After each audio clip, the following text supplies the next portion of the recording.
I met Mrs. Patty Wain Smith as she took care of her parents as they were aging and became infirm, and ultimately as they passed to the church triumphant. And I was moved by her compassion and by her advocacy for them and for her love for her daughter. And then I came to know her through her experience and advocacy through those who suffered through domestic violence. So I commend to you her work, and I'm excited to share with you one of my favorite folks, Miss Patty Wain Smith. I was at the point when I was deciding it's time to get married, I was being very selective. It was one of those times where if I saw any little sign that wasn't going to be a good father or husband, that was done, and I moved on. And I picked my guy. He picked me. We picked each other. And I'd say within the first year of being married, after we had dated for a year and were engaged for a second year, the first year of marriage, immediately he changed. That's a hard thing. It's really tough. You know the person that used to be there. You can't figure out which one's real. You think the first one is the real one. And you have promises that you made, in my case, and I made in the old church. Under the belief that I was not going to get a divorce. Under the belief that I had total control of things because I had been careful. And I have been. Now looking back, were there any red flags? Yeah. I think that's where at some point you have to admit it feels a lot better to say, hey, I have no idea. There weren't many, but there were a few. The problem is those same red flags could occur in a healthy relationship because people aren't perfect. We all make mistakes. And sometimes a really, really stable person is going to mess up, and it's not that big a deal. In the case of someone who is an abuser, that is really the tip of the iceberg. In my case, I was really fortunate that most of the abuse was emotional, verbal. But then it culminated, and that's the tricky thing about abuse, is you can't call it. That's the most dangerous thing about abuse, is that it can go from one day being verbal to the next day having someone put their hands around your neck. For some people, it might be a stable increase, and they can kind of predict it. That's very rare. To me, it's more like the stock market. You know, you just don't know what's going to happen. You can count on that every time something happens, the apology is so, so wonderful. And it puts you right back into that in-love stage. And you think the other person is gone. In South Carolina, we are number 5 in the country for domestic violence deaths. Number 5 in the country. Now, could it be that we feel a little safer to report it here? People aren't covering it up when it's, you know, when the coroner comes, things like that. A little bit. But usually the word starts getting out what's happened. Now, in South Carolina, Horry County is number 1. Okay. So let me tell you how I spun my situation around.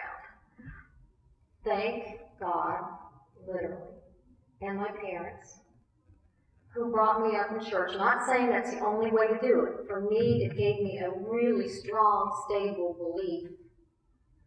And I ran to God. That was my thing. I picked out verses in the Bible and read them over and over and over and over. Didn't know how things were going to turn around. I just said, I can't do this. I've done everything I can think of. You know, do what you can. And he did turn it around. Sometimes it's not right away, and sometimes it requires a lot of work on our part. It took me a lot of work. And I can tell you, I thought I had gotten out of it. It was about 8 years later, I thought, we beat the statistics. The statistics for a child who's coming out, I was more worried about my child, of a domestic violence home, because I have a degree in psychology, I already knew that the odds were stacked against her. And I love that child more than anything except God. But we beat him. Right about that time that I thought we beat him, her father, who was my abuser, and I was divorced from at the time, committed suicide. So here, go to the statistics again, and I know. But I can tell you again, I turned to God. No, it wasn't overnight. It was a struggle for both of us.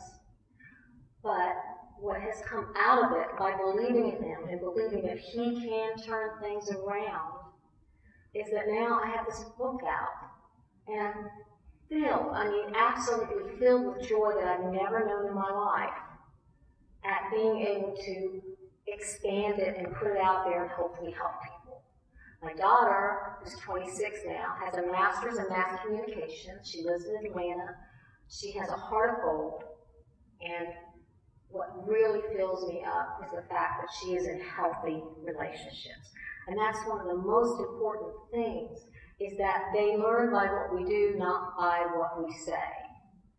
When we are confronted with a situation, they see how we handle it. And then when they go forth in their life, whether they know it or not, that's what they turn back to. How did my mom handle it? How did my mom handle it when someone mistreated her over and over? So I think that's what we need to look at. One of the things that I believe, there's a few things that I believe. One of them is that there is this straight road to God. Yes, Jesus, we know that. But there's another one, and it's called, and it actually is Jesus, it's called hope. And we need to walk on it. We need to hold on to it and never, ever let it go. Because that hope is that little light that's shining in a dark room. And that tiny little light will brighten the entire room up. Just focus on it, whether it's you or it's someone you love. That's the thing, it's just do not let go of hope. Now in this area we have the Family Justice Center, which is in Georgetown County. Victims in Horry County can use the Horry County shelter. There's also a little satellite counseling office in Horry County. I'm a speaker with the Family Justice Center Speakers Bureau now, and I'm just involved, got involved with Freedom Readers. It's just branching out. I feel like God's just branching me out and branching me out and branching me out. And I think He calls every single one of us. I don't feel like there's anything special about me. And I've been humbled over and over. I can tell you, my parents, I was not humbled. I think the thing is you have to, acknowledge Him and know that He's real. And He's there 24 hours a day. And then you have to say yes. It's hard. I just finished a rough draft of a novel. And that's the cool thing to do. Everybody wants to be a novelist, right? I can tell my high school friends.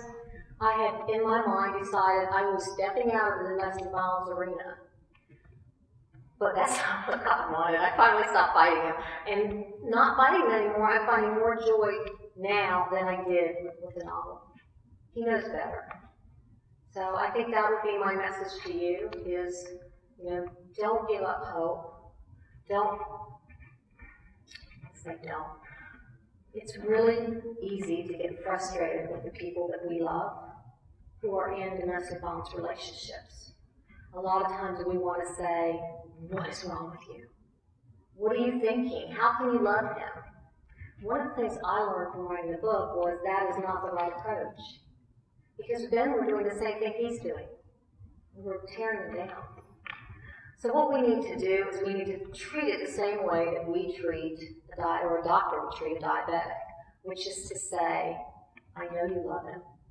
I even see some reasons why you could love him, but he's not good for you, and he might kill you. We need to build the victim up, look for good things that they're doing, even if it was 10 years ago. No, you used to be the best artist because the abuser's tearing it down.